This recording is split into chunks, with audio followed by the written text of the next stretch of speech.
What was it like walking into this cluster?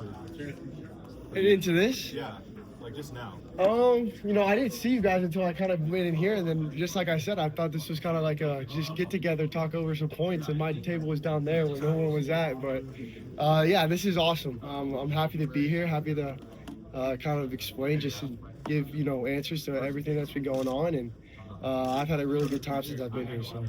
Is this unusual, the size of this? Have you dealt with I have, but it was kind of funny how everyone was just already at the table already. I thought that part was a little funny, but What have you liked about this place since you've been here? man, there's so much. I think the people most, the way that they kind of just brought us all in, not even just me, but all the transfers and the Penn State guys that came back, the support that we've been able to have over the past couple of weeks has been phenomenal. And honestly, the food here has been really great. Coming from Ames, Iowa, there's not a lot over there, so way more places to eat here. And just like I said, the people is probably the biggest part that I've been happy with. What's your favorite spot to eat here? I like the field.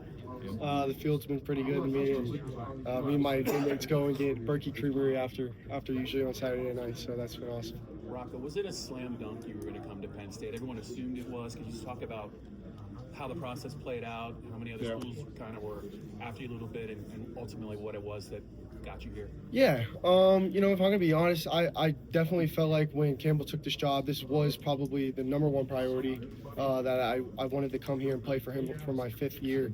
But, obviously there's always going to be schools that kind of reach out to you and, spit you ideas of what they want and what they want to see happen. And, I was entertaining those a little bit, but I think at the end of the day, I think my main decision was just coming to play for Matt Campbell for my final year, just because I had built relationships with a bunch of the guys here already, and I didn't want to ruin any of those. And truly just a great coaching staff was brought here, and I wanted to be a part of that at a great university. How's it been like incorporating the aspects of you and the other Ohio State transfers, whether players and staff, and then also the people that are here at Penn State already and transfers from other locations as well? How has that mixture all come together for you?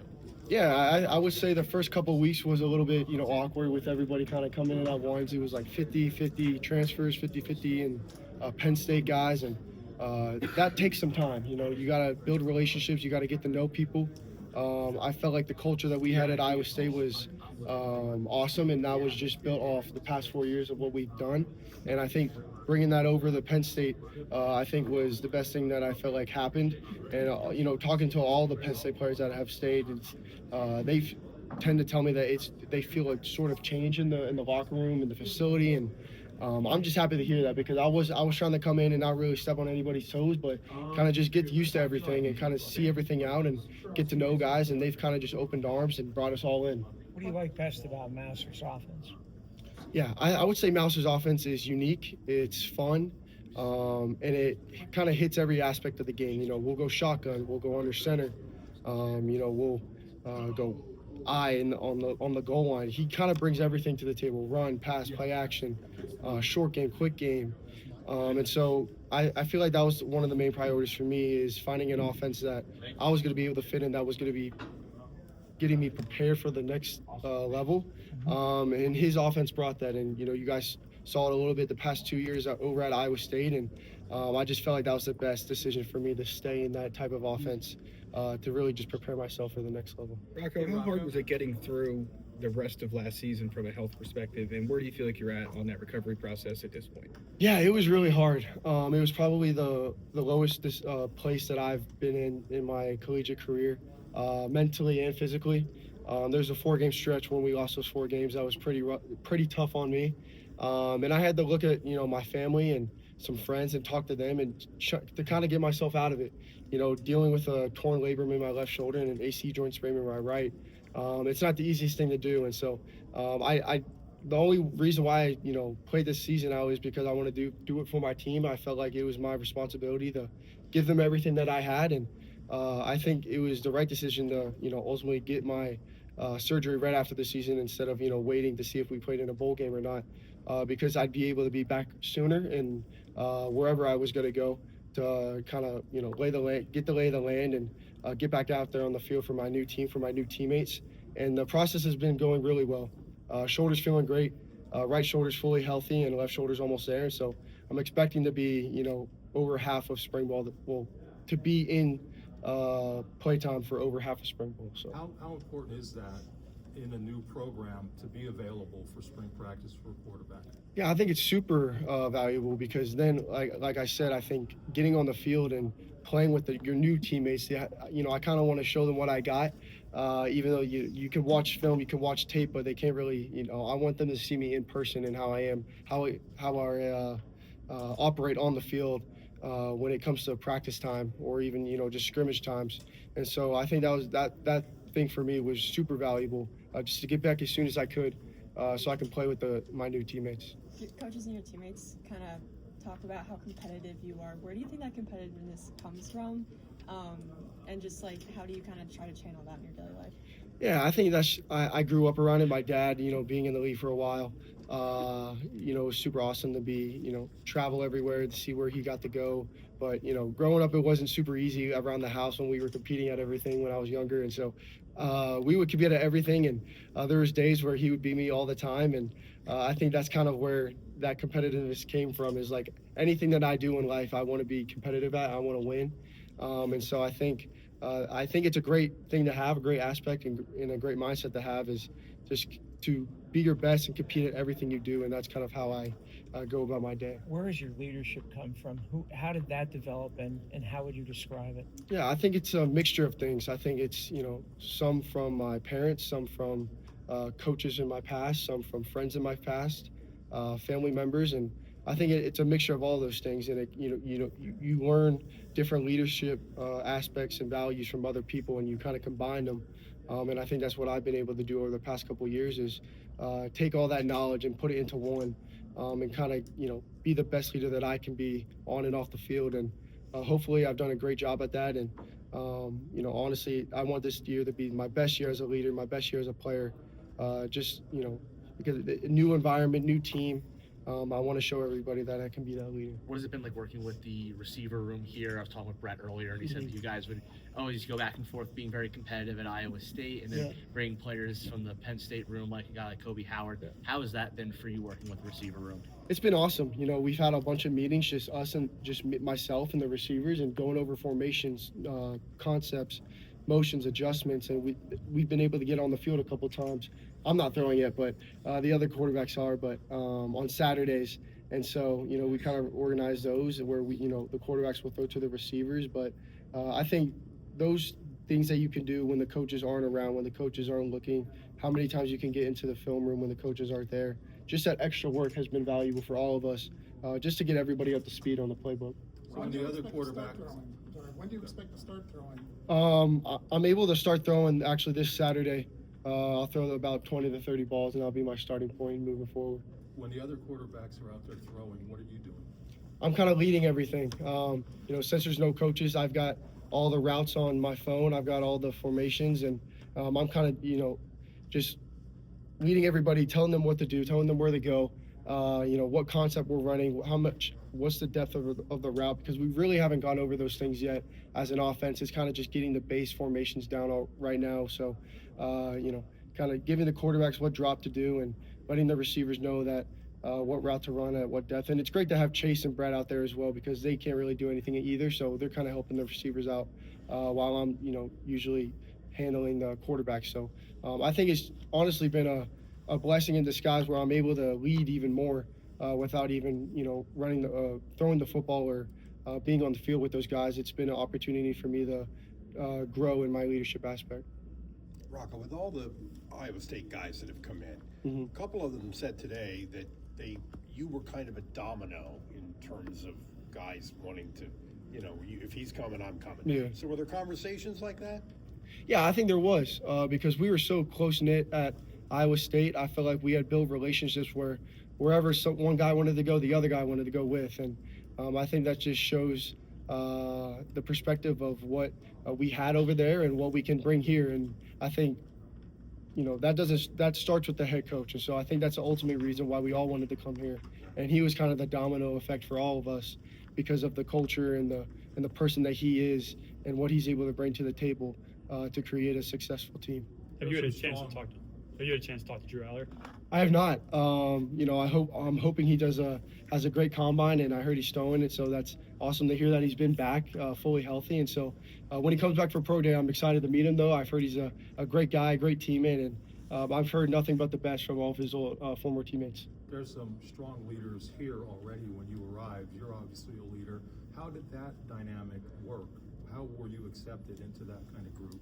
Yeah, I think, again, I think they just had open arms. I kind of laid back the first couple of weeks, kind of, I didn't want to step on anybody's toes, and kind of I was able to experience and look at how Cooper Cousins led, how Donka led, how some of those other guys led in the facility and around the program and off the field. And so I've kind of adapted a little bit, but I think that's what you got to do as a leader anywhere you go, whether it's a new job, a new football team, whether you get traded or you transfer. You always have to adapt to the team that you're going to, and I think that's the best thing about being a leader is how well can you lead in different areas of your life, and whether it's good or bad.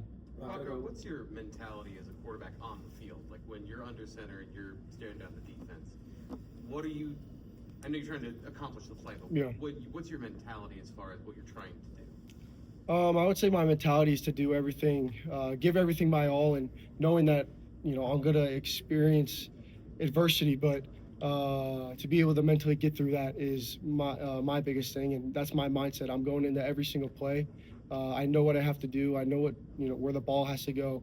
I think confidence, to give you a short answer, is my mentality when I get up to the ball. Is I'm confident in what I'm doing. I'm confident in what I'm seeing, and I'm confident that I'm going to be able to execute the play. Does that make you, or does that allow you to be more aggressive, maybe than some other quarterbacks with the ball, with that confidence? I think so, and I think anybody who has a good amount of confidence, it definitely makes you play more aggressive because you know what's going on, you know what you're seeing, you're not second guessing yourself, and I think that's what a lot of quarterbacks play with is high confidence. Rocco, what can you tell us about Alex Mansky and Connor Berry now joining the room? Which first impressions of Connor and what it's been like to work with Alex closely? Yeah, I would start with Alex. I think from when he was a freshman to now, he's matured and grew up tremendously.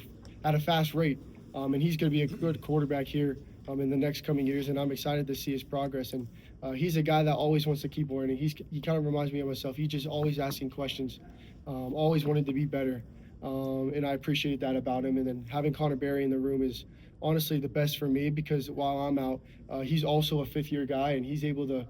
He's been in college football for a while, and so I'm sure his process and learning is more quicker than some of these freshmen that we've got in the room right now. And so it's great to have him in there as an extra set of eyes for myself. And so I've been able to get super along with him just because we're the same class, 2022, and we've been through it. We've been through everything in college, and now we're kind of here for our last year. So it's been special to have another guy in the room that's a veteran. Rocco, you mentioned your family tradition in football. Do you have any past connections to Penn State through that? Was it ever on your radar screen at all? And now that you are quarterback at Penn State, all that type of deal, what has been the feedback from your family and friends that you know? Yeah, I think so. My dad's parents and his family, they're from Philly, so it's about 3 hours away. And my mom's family's from West Virginia, and that's also about 3 hours away. So it honestly, again, another blessing in disguise where I was able to come here and be closer to my grandparents, and it's easier for my mom and dad to see their families. And it's easier for my grandparents to come up here as they're getting older in age, and I know they want to see a lot of my games still. And so all the cousins still live up here in the north in Philly and West Virginia, so I'm closer to a lot of my family, which is awesome. What Delaware County community are they from? Drexel Hill, Upper Darby area, my dad's side. What was their reaction when the decision was made? They were ecstatic, just because they can drive here now, and I think they've only seen 2 of my games over the past 4 years, and so they might be up here every single weekend, my dad's side and my mom's side, but I think that's the special thing, to be around family, to be around friends, and just surround yourself with people that love you, surround people that trust in you. I think that's the biggest thing for me. Rocco, Matt Campbell has said twice when asked about building chemistry on a team, he said the head coach and the quarterback have to be joined at the hip, and if that doesn't happen, it's just not going to be a great fit. What does that mean to you when he says the head coach and the quarterback have to be joined at the hip? What does that mean? Yeah, first off, I think it gives great confidence and trust in that he has in myself to go out there and play and go out there and lead on and off the field. But I think everywhere you go, any school, I think the head coach and the quarterback have to be head to head, because if you're not, you don't have the same goals, you don't have the same standards, you're not going to be successful. And whatever the head coach is preaching, the next guy in line is the quarterback, because that's who everyone's going to look at, that's who everyone's going to follow. And so I think we have the same, spiritual goals, the same goals on and off the field, and that's just because I've been in his system for the past 4 years, and what I've been able to learn from him has greatly impacted my life. And so I think that's why, having that relationship, having that bond with your head coach as a quarterback is super special. You mentioned that you went through an injury, Red and Chase both went through something last year as well. So, do you think that there's a certain amount of we don't know what you guys are capable of yet? We didn't see like the full experience of all three of you guys being on the field together. So, and what are you trying to maybe do this year on the field that might give you some of that validation of what you didn't do last year? I think that's a good point. Not being able to get here right away and throw right away, and being able to go out there and compete in the winter comps because I've was injured in the past, because I got surgery.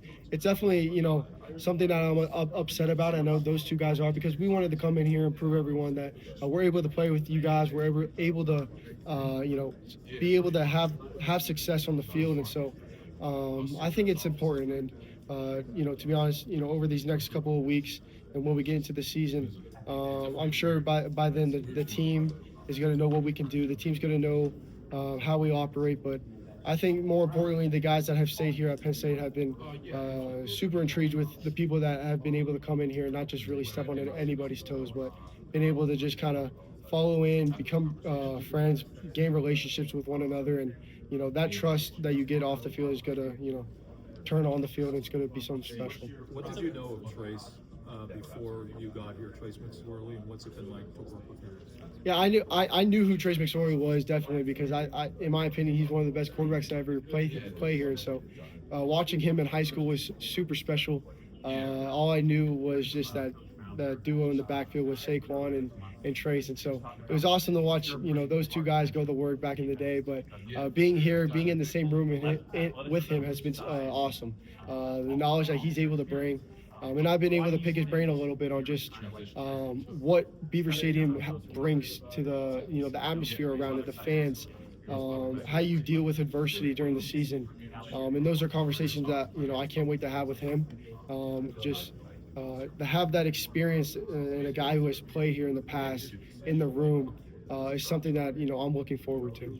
How would you describe these last 2 months, obviously with the change and then going through rehab? I would say stressful and exciting. Stressful in the beginning, but the transition to getting here was super easy just because of all the people that I was familiar with, and the people here at Penn State have been phenomenal to us. And so that part was a little stressful, but now it's exciting because the bonds are getting created in the locker room. The bonds are, everyone's kind of buying into Coach Campbell's philosophy, and now it's just up from here. And so I can't wait to get back out there on the field with, the guys and continue to lead this team and become another leader, another leader on this team, alongside Donka and Cooper Cousins and AC on the defense and Zion and those guys. Do you find yourself thriving off the stress? I would say so. I would go back to this past season. I think getting injured and going through all of that and having that stress on my shoulders was probably the best things that has happened to me, just because I know what to do now. If it does happen again, I won't get super down in the dumps. I won't get mentally challenged, and I have the people and I have the resources that I didn't know that I had then to get me out of that slump. And so I think that stress on my shoulders in the future isn't going to be a huge problem, just because I've been there and I've been really at the lowest point that you can be. And so I think it's, like I said, it's only up from here. We had a chance to talk to Brett just a minute ago. Big Ben's right behind you. What should we know about the receivers that came with you, and how reassuring is that as a quarterback to know you've got some targets that you can go to in crucial and stressful situations? Yeah, first, I think it's awesome to have those guys here with me, because we already have that connection. We already have that bond on and off the field. But those guys are going to be able to bring you, fun football to watch. Ben, I will start with Ben. He's probably one of the most big elusive tight ends that I've seen since I've been at Iowa State or in college. His playmaking ability on the field is something that I don't think any other tight end has, and his 50-50 ball ability is something that I'm able. You guys saw last year I was able to go to him a bunch in the red zone because of his height and because of his big body frame, and so. I'm excited for his last year because I know he's been working his tail off to put on his best football for this last season here at Penn State. And then Brett, he's fast, he's speedy, he can catch the ball, and so I think last year was kind of just a glimpse of what he can do, and then he kind of got hurt. He was getting frustrated because he wasn't able to show his full capabilities, and so I'm excited for him because he's going to be fully healthy, going to have full confidence back in himself, and those guys are going to be able to electrify Beaver Stadium this fall season. What is your Rocco? Did you go to you went to the outdoor hockey games? I did. So you got a taste of that Beaver Stadium atmosphere. So what are you expecting from that? What was it like to be in the environment, even though it wasn't the full thing? Yeah, it was awesome. I would say the best part was walking out of the tunnel and just having all the students surround you. That part was pretty special, and I think there was a little over 70,000, and that's 8,000 more than what Jack Trice held, and so which is pretty crazy to me. And so I'm excited just to see that that whole place filled, and excited to be a part of it. Hey, Rocco, you mentioned being tied at the hip to the coach, and something that Coach Campbell said. Have you thought about the fact that you're the guy at the start here, and for what I imagine he hopes is going to be a very long time here at Penn State, and what kind of responsibility or what that means for you as the quarterback? Yeah, I would say it puts a lot of responsibility on my shoulders, just because I'm the first guy that he wants. So I'm the first guy that's kind of gonna elevate this thing to the further years, and I want to take on that challenge. I want to take on those hard times, and I honestly think I'm the guy for it, and so I'm hoping that this season we're able to do what we want to do. We have our goals in mind, and that's just to win a Big Ten championship and ultimately get to the college football playoff, to have a chance to win a national championship. And with the team that we have now, I think we're fully capable of doing that. And so everybody just has to buy in and be consistent with the standards and the expectations that are on paper with what Coach Campbell is giving us, and I think that we'll be in good hands. Was it awkward at all when you guys get that first team meeting and it's Iowa State? I know Matt tried to give everybody mix up the seating arrangements to get people to. Yeah, I think that's what it's going to be like anywhere. If I were to go anywhere else, it probably would have been harder just because I'm the only new guy there. And so, those first couple days were a little bit, awkward and tough at times, just because, we were still trying to learn each other's names. Didn't really know everyone. Penn State guys were kind of sitting with Penn State guys. Iowa State and transfer guys were sitting with Iowa State transfer guys. And I think that kind of just blew off once, Coach Campbell made a leadership council, a leadership committee with guys that he thought were leaders on the team. And we kind of just came together and said, hey, guys, we got to blend this team somehow. And whether that's, doing things off the field together or just hanging around each other, splitting each other up at lunch, breakfast, and dinner, sitting with one another, just having conversations. I think that was the main point of how the fastest way to blend this team together, and we've been able to do that. You asked all the Iowa State has this all-year-old gear, obviously. A meaningful part of your life, your career. Yeah. Where is it? When's the appropriate time when you can wear it again? Yeah, all of it is back home in my closet in my house in Florida, and that's something that I'll be able to wear for the rest of my life after I finish my career off here. But that's I think that's a cool part of it. I'm able to cheer on Penn State now, and I'm able to cheer on Iowa State. I'm able to wear both gears, and I'm a part of both teams now and both universities, and I'm excited and proud to be a part of Iowa State and Penn State. Rocco, is that your logo on your hat? It is, yeah, it is mine. How'd you come up with that? Yeah, a couple years. Yeah, I think it was about 2 years ago. We kind of made a website for my brand. We made a logo, me and my agent, and they did a great job. And it's kind of just been.